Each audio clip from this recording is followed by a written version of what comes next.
বনু তামিম গোত্রের লিডার কে হবে এটা নিয়ে ডিসকাশন হচ্ছিল। তো আবু বকর রাদিয়াল্লাহু তাআলা আনহু বললেন, আমি চাই উনি হোক লিডার। ওমরে ফারুক বলে, না না না, উনি না, আপনি বুঝতে পারেন নাই, আমি চাই ইনি হোক। আবু বকর বলে, ওমর তুমি ঠিক বলো না, আমি বললে তুমি খুলে উল্টাটা বলো, উনি হলে ভালো হয়। ওমরে ফারুক বলে, না না না, উনি না, উনি হলে, এই যে উনি উনি করে দুইজন তর্ক বিতর্ক করতে করতে ওনাদের কণ্ঠটা রাসূল সাল্লাল্লাহু আলাইহি ওয়াসাল্লামের কণ্ঠের চাইতে একটু উঁচু হয়ে গেল, যেটা দেখতে অনেকটা অশোভন ছিল, সুন্দর দেখাচ্ছিল না। তো রাসূল সাল্লাল্লাহু আলাইহি ওয়াসাল্লাম সামনে বসা, ওনার সামনে উঁচু গলা করে কেউ কথা বলবে, এটা আল্লাহ বরদাশত করলেন না। আরশের উপর থেকে আল্লাহ তাআলা আয়াত নাজিল করলেন, লা তারফাউ আসওয়াতাকুম ফাওকা সাওতিন নবী, খবরদার নবীর কণ্ঠের চাইতে যেন তোমাদের কণ্ঠ উঁচু হয়ে না যায়। যদি যায় তাহলে তোমাদের আমলগুলো বাতিল হয়ে যাবে, এবং নিজেরা নিজেদেরকে যেভাবে ডাকো সেভাবে ডেকো না, এরকম করলে আমল বাতিল হয়ে যাবে। তো আল্লাহ তাআলা এখানে আদব শিক্ষা দিলেন যে রাসূল সাল্লাল্লাহু আলাইহি ওয়াসাল্লামের সামনে কথা বলতে গেলে খুব ভদ্র ভাষায় কথা বলতে হবে, শালীন ভাষায় কথা বলতে হবে। মজার ব্যাপার হচ্ছে, আপনারা জানেন কিনা জানি না, যারা হজ উমরা করেছেন আপনারা দেখবেন যে রাসূল সাল্লাল্লাহু আলাইহি ওয়াসাল্লামের পবিত্র কবরের উপর এই আয়াতটা এখনো লেখা আছে যে লা তারফাউ আসওয়াতাকুম ফাওকা সাওতিন নবী, নবীর কণ্ঠের চাইতে যেন কণ্ঠ উঁচু হয়ে না যায়। এজন্য দেখবেন যে যারা রাসূল সাল্লাল্লাহু আলাইহি ওয়াসাল্লামের কবর জিয়ারত করতে যায়, ওনারা কবরের সামনে যে ধৈর্য ধারণ করতে পারে না, বুক ফেটে কান্না আসে যে আজীবন যে নবীর কথা শুনলাম, যে নবীর হাদিস শুনলাম, যে নবীকে আমি এত ভালোবাসি, যে নবী আমার জন্য সুপারিশ করবেন, যে নবী আমাকে হাউজে কাউসারের পানি দিবেন, সেই নবী এখানে শুয়ে আছে। এটা ভাবতেই মুমিন হৃদয়ে বাঁধ ভাঙা কান্নার জোয়ার আসে, হাউমাউ করে কাঁদতে ইচ্ছে করে, কিন্তু ওখানে আওয়াজ করা যায় না, কারণ ওখানে লেখা লা তারফাউ আসওয়াতাকুম ফাওকা সাওতিন নবী, নবীর দরবারে বড় গলায় আওয়াজ করে কোনো শব্দ উচ্চারণ করা যাবে না। খুব ভদ্র বিনম্র চিত্তে রাসূল সাল্লাল্লাহু আলাইহি ওয়াসাল্লামের রওজার সামনে দাঁড়িয়ে আমরা সালাম পাঠ করি। তো এই নিয়মটা শুধু যে রাসূল সাল্লাল্লাহু আলাইহি ওয়াসাল্লামের জন্যই খাস তা নয়, আমাদের আব্বা আম্মা, আমাদের শিক্ষক মুরব্বী, আধ্যাত্মিক নেতা, ধর্মীয় গুরু, ইসলামী আন্দোলনের বড় লিডার, এরকম যে কারো সামনে বড় গলায় উঁচু গলায় আওয়াজ করে কথা বলা যাবে না, বরং সেখানে ভদ্রতা, এটিকেটস, নম্রতা, এটা বজায় রাখতে হবে। এটা বুঝতে পেরেছেন? হ্যাঁ। পাশাপাশি রাসূল সাল্লাল্লাহু আলাইহি ওয়াসাল্লাম একবার দুপুরবেলায় ওনার ঘরে শুয়েছিলেন। সূরার নাম হচ্ছে সূরাতুল হুজুরাত, মনে আছে তো আপনাদের? সূরার নাম কি? হ্যাঁ, হুজুরাত মানে হচ্ছে কম্পার্টমেন্ট বা অ্যাপার্টমেন্ট, যেখানে মানুষ থাকে আর কি। রাসূল সাল্লাল্লাহু আলাইহি ওয়াসাল্লাম এরকম 9টা হুজরাখানা ছিল। আপনার বাংলাদেশে ইমাম সাহেবের হুজরাখানা এই শব্দটার সাথে পরিচিত না সবাই? এই হুজরাখানা থেকে আল হুজরাত, রাসূল সাল্লাল্লাহু আলাইহি ওয়াসাল্লামের 9 জন স্ত্রী এই 9টা হুজরাতে থাকতেন, এবং এগুলো মসজিদে নববীর সাথে অ্যাটাচ করা ছিল। দুপুরে খেয়ে রাসূল সাল্লাল্লাহু আলাইহি ওয়াসাল্লাম কাইলুলা করছেন, বিশ্রাম নিচ্ছেন। হঠাৎ কিছু বেদুইন লোক, যাদের মধ্যে সভ্যতার ছোঁয়া লাগেনি, তারা এসে রাসূল সাল্লাল্লাহু আলাইহি ওয়াসাল্লামকে ডাকতে আরম্ভ করলো, ইয়া মুহাম্মদ উখরুজ ইলাইনা, ইয়া মুহাম্মদ উখরুজ, এই মুহাম্মদ বেরো বেরো, কথা আছে, এই মুহাম্মদ বেরো বেরো।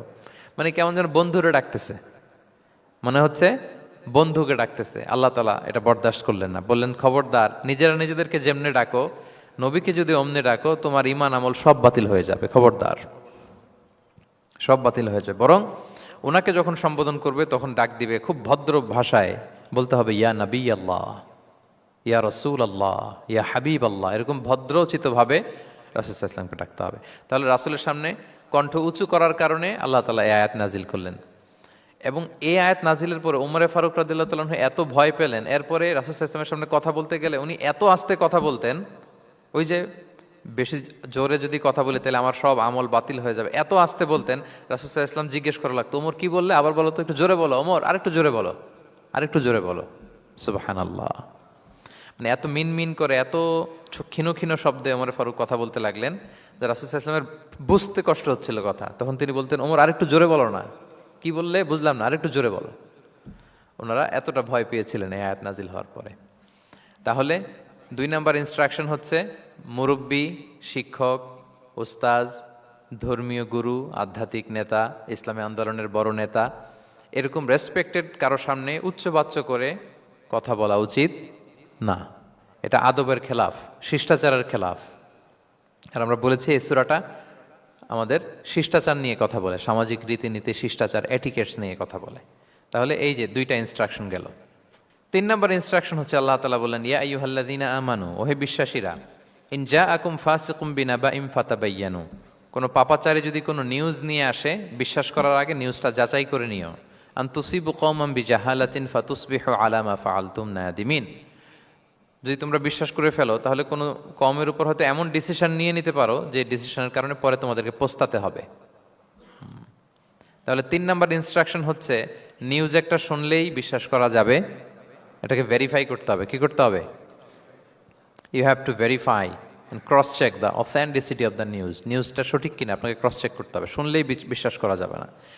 এটা বর্তমান সময়ের সাথে অনেক বেশি প্রাসঙ্গিক। এত হোক্স নিউজ এখন, এত এত রুমার্স, এত ফেক নিউজ সোশ্যাল মিডিয়াগুলোতে, ইভেন মেইন স্ট্রিম মিডিয়াও যা প্রচার করে সবই যে আপনি বিশ্বাস করতে পারবেন তাও না, ওইটাও একটু ক্রস চেক করে নিতে হবে। এদেরও কিছু প্রোপাগান্ডা থাকে আবার, হ্যাঁ, এরাও নিউজকে এমনভাবে অনেক সময় করে তাদের সুবিধার্থে। সো আপনার চোখ কান খোলা রেখে অনেকগুলো নিউজ একসাথে মিলিয়ে তারপরে বিশ্বাস করতে হবে। কিন্তু আমাদের সরল মনা অনেক ভাইদের যেটা হয়, ফেসবুকে একটা কিছু দেখেই আমরা মনে করি যেটা সঠিক, ফলে কি করি? শেয়ার দিয়ে ফেলি।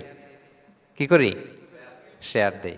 আবার আপনার বন্ধুরা শেয়ার দেয়, ফলে মুহূর্তে একটা রুমর, একটা গুজব ছড়িয়ে পড়ে সমাজে, কিন্তু আদতে এটার সাথে কোনো মিলই নাই বাস্তবতার। এরকম হয় কি হয় না বলেন তো? দেখেন ইসলাম কত সুন্দর একটা নিউজকে ভেরিফাই করার জন্য আমাদেরকে নির্দেশ দিয়েছে। ফাতাবাইয়ানু মানে ক্রস চেক করো। কোনো সংবাদ আসলেই চিলে কান নিয়ে গেছে শুনলেই চিলের পেছনে দৌড় দিবেন নাকি? না, আগে প্রথমে কি করবেন? একটু দেখে নিতে হবে যে আসলে কি কান নিয়ে গেল না রয়ে গেল। এই আয়াত নাজিলের একটা প্রেক্ষাপট আছে, সেটা কি? 5ম হিজরিতে বনুল মুস্তালিকের যুদ্ধে যখন আল্লাহ হাবিব সাল্লাল্লাহু আলাইহি ওয়াসাল্লাম জয়লাভ করলেন, বনুল মুস্তালিকের সবাই মুসলিম হলো। রাসূল ইসলাম তাদেরকে দিনের দাওয়াত শিখিয়ে বললেন, বছর শেষে তোমাদেরকে জাকাত পে করতে হবে, আর জাকাতের এই টাকা নেয়ার জন্য আমি একজনকে পাঠাবো বছর শেষে। তো বছর শেষে তিনি বনুল মুস্তালিকের যে লিডার হারিস ইবনে মিরারের কাছে আল ওয়ালিদ ইবনে উকবা নামে জাকাতের কালেক্টর এক সাহাবীকে তিনি পাঠালেন যে যাও তুমি যে জাকাত নিয়ে আসো।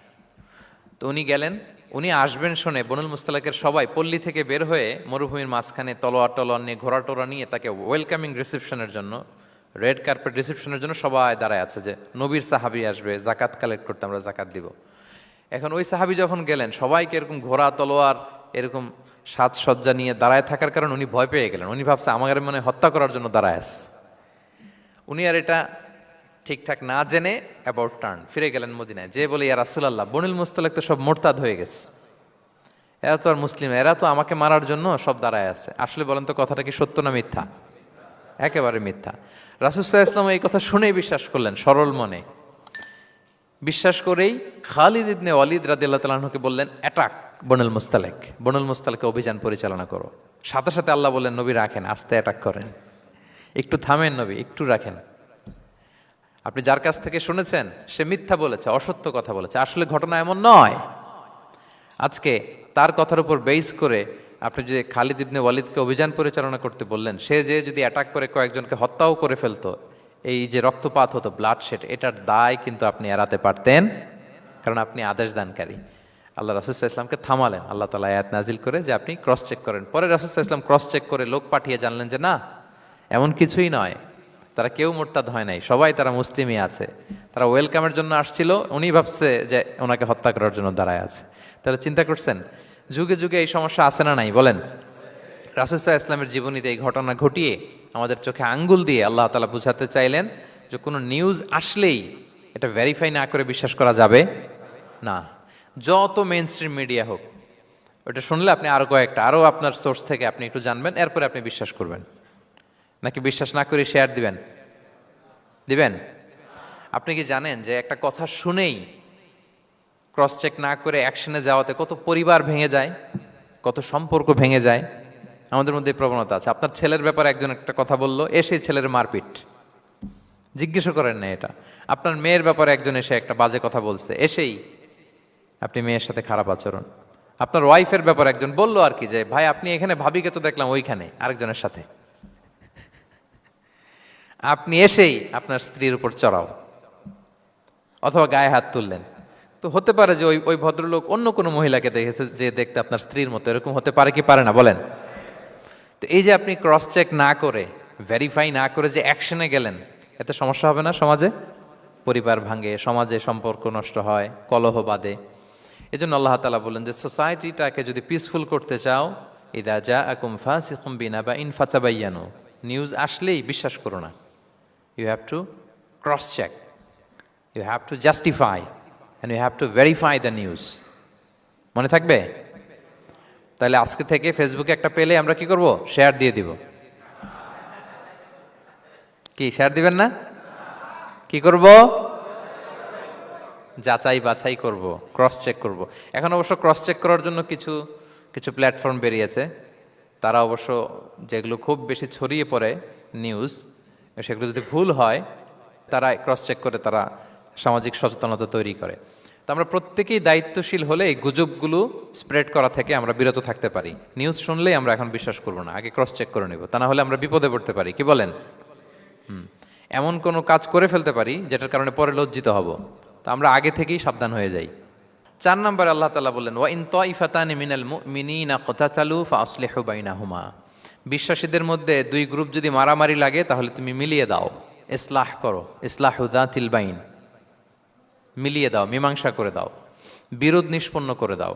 অনেক সময় হয় না যে 2 ভাই ঝগড়া লেগেছে, 2 বন্ধু ঝগড়া লেগেছে, অথবা স্বামী স্ত্রীর মধ্যে কোনো কারণে বিরোধ, হ্যাঁ 2 পার্টি ঝগড়া লাগছে, এরকম আছে না নাই? তখন ফাসলিহু বাইনাহুমা, তাদের মধ্যে আপোষ মীমাংসা করে দাও। হ্যাঁ, মীমাংসা করে দাও, ইসলাহ, রিকনসিলিয়েশন করো, ওয়ার্ক অ্যাজ এ মিডিয়েটর, মধ্যস্থতাকারী হিসেবে কাজ করো। তো আমরা সমাজে কি করি দেখেন তো, একটু মিলিয়ে নেন। 2 জন ঝগড়া লাগছে, আমরা কি করি? হ্যাঁ, কি করেন? আরো লাগিয়ে দেন। সর্বনাশ! তাই তো আপনাদের ওয়াজি করতেছি আমি না, তাদেরকে আরো ঝগড়ায় মাতিয়ে তোলা যাবে না, লাগিয়ে দেওয়া যাবে না, বরং ঝগড়া থামিয়ে দিতে হবে। কি করতে হবে? কয়েক জায়গায় কৌশল করে মিথ্যা বলা জায়েজ, সহিহ হাদিসে এসছে। এর মধ্যে একটা আছে, 2 জন মানুষের মধ্যে সম্পর্ক নষ্ট, তাদের সম্পর্ক জোড়া লাগিয়ে দেওয়ার জন্য আপনি কৌশল করে মিথ্যা বলতে পারেন। যেমন ধরেন যে 2 জনের সাথে কথা হয় না, দা কুমড়া সম্পর্ক, আপনি একজনকে বললেন যে ভাই ওই দিন তো ওই লোক আপনার ব্যাপারে অনেক প্রশংসা করলো। সে তো শুনে অবাক হবে, কিরে আমার প্রশংসা কি বললো, এমন এমন বললো। তো এটা শুনে ওই লোকের ব্যাপারে তার মনটা একটু নরম হবে। আবার তাকে বললেন যে উনি তো আপনার ব্যাপারে এরকম একটা পজিটিভ কমেন্ট করলো, সেও অবাক হবে, তাই নাকি, তার সাথে আমি এত ভুল বোঝাবুঝি, আসলে লোকটা তো তাইলে ভালো।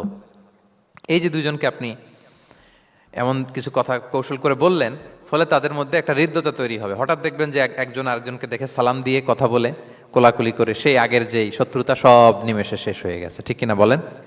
হ্যাঁ, এই যে মধ্যস্থতাকারী আপনি হলেন, এজন্য আল্লাহ তাআলা আপনাকে সওয়াব দিবেন। তাহলে বিবাদমান 2 গ্রুপ দেখলে আমরা আজ থেকে আরো ঝগড়া লাগিয়ে দিব না মিলিয়ে দিব?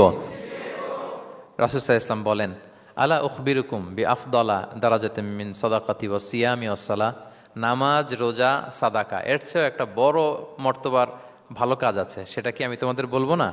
সাহাবারা বলল, বলেন। আল্লাহ রাসূল সাল্লাল্লাহু আলাইহি ওয়াসাল্লাম বললেন, সেটা হচ্ছে ইসলাহু যাতিল বাইন, 2 পক্ষকে মিলিয়ে দেয়া, বিবাদমান 2 গোষ্ঠীকে কি করা? মিলিয়ে দেয়া। এটা নামাজ, রোজা, সাদাকা এর চেয়েও বেশি সওয়াবের কাজ। দেখেন, আমরা ইসলামটা বোঝার ক্ষেত্রে আমাদের কত ল্যাকিংস। আমরা মনে করি শুধু লম্বা দাড়ি রাখলাম, তাসবিহ একটা নিলাম, আর জিকির করতেছি দিন রাত এক করে, এরপরে নামাজ পড়তে পড়তে কপালে দাগ ফেলে, এই বোধহয় ভালো কাজ, এই সব ভালো আমিই করে ফেললাম। কিন্তু দেখেন রাসূল ইসলাম বলেছে, না, সমাজে বিবাদমান 2টা গ্রুপকে যদি মিলিয়ে দাও, এটা নামাজ, রোজা, সাদাকার চেয়ে বেশি সওয়াব তুমি পাবে। তাহলে এখন থেকে যদি আমরা বিবাদ দেখি কি করব? মিলিয়ে দিব। কখনো আমরা ঝগড়া আরো বাদিয়ে দিব না। আগুন যদি লাগে সেখানে পানি ঢালবো নাকি তেল ঢালবেন? কি ঢালবেন? অনেকে কি ঢালে? আরো দাউ দাউ করে জ্বালাতে চায়। না না, এটা করা যাবে না, বরং আমরা মিলিয়ে দিব ইনশাআল্লাহ। বলেন সবাই। আল্লাহর হাবিব সাল্লাল্লাহু আলাইহি ওয়াসাল্লাম তিনি এই কাজটা করতেন। মক্কা থেকে মদিনায় গেলেন, মদিনায় আউস খাজরাজ 2টা গোত্র, বছরের পর বছর যুদ্ধ, উনি যেই মিলিয়ে দিলেন। রাসূল সাল্লাল্লাহু আলাইহি ওয়াসাল্লাম এই যে সংলাপ, তারপর রিকনসিলিয়েশন, মিডিয়েশন, মধ্যস্থতা, এগুলোতে এক্সপার্ট ছিলেন। যে যুদ্ধ থামে না, এই যুদ্ধ মিলিয়ে দিলেন। কত প্রাণ গেল এই যুদ্ধে, কিন্তু রাসূল সাল্লাল্লাহু আলাইহি ওয়াসাল্লাম যেই আউস খাজরাজ এখন ভাই ভাই হয়ে গেছে, ভাই ভাই করে দিলেন, ভ্রাতৃত্বের বন্ধনে ওনাদেরকে আবদ্ধ করে দিলেন আল্লাহর হাবিব সাল্লাল্লাহু আলাইহি ওয়াসাল্লাম। এবং সহিহ বুখারীতে একটা বাব আছে, বাবের শিরোনাম হচ্ছে বাবু কৌলুল ইমামি কৌলিল ইমাম ইযহাবু বিনা নুসলিহ বাইনাকুম, মানে আমাকে নিয়ে চলো আমি মিলিয়ে দিব। এটা ছিল রাসূল ইসলামের বিখ্যাত বাণী। ঝগড়া একটা লাগছে, রাসূল ইসলাম বলতে, আরে আমি আসি না, আমাকে নিয়ে যাও, আমি মিলাই দেবো। কোথাও কিছু হয়েছে, আমাকে নিয়ে যাও, আমি তো আছি, মিলাই দেবো। রাসূল ইসলাম এসেছেনই মানুষকে মিলানোর জন্য, গড়ার জন্য এসেছেন, ভাঙার জন্য নয়। তাহলে 4 নাম্বার যেটা আমরা জানলাম যে বিবাদমান দুই পক্ষকে আমরা কি করব, মনে থাকবে? এই যে আমি শুরুতে বলেছিলাম যে একটা শান্তিপূর্ণ সমাজ যদি আপনি গড়তে চান, তাহলে এই 10টা ইনস্ট্রাকশনের কোনো বিকল্প নাই। এখানে সোশ্যাল নর্মস, কিছু মোরালিটি, কিছু ভ্যালিউজ, বিশেষ করে ম্যানার্স আমাদেরকে শিখিয়েছেন আল্লাহ তাআলা। তাহলে 4টা জানলাম, কয়টা? 5 নাম্বার আল্লাহ বলেন, ইয়া আইয়ুহাল্লাযীনা আমানু লা ইয়াসখার কওমুন মিন কওম আসা আন ইয়াকুনু খায়রাম মিনহুম।